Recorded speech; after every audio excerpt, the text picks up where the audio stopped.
Музыканын кесепети жаман. Алымдар айтат, улакка бир керсе ошо ойдон кайра чыкпай коет дейт да. Бир убакыт өткөндөн кийин деле ошо эме боло берет экен да. Пластинка кайра урат экен да. Аллахым сактасын. Бул шайтандын домбурасы да чакырат да бул. Зынага чакыра турган нерсе да. Ошон үчүн иншалла этиятташ керек. Аллахым өзү инсап берсин, тоофик берсин.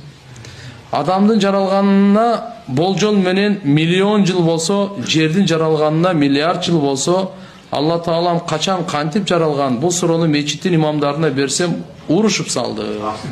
Туура эле урушуптур. Шайтанды уруп да койсо болмок экен. Мен сени уруп эле турам, шайтанды уруп атам деп.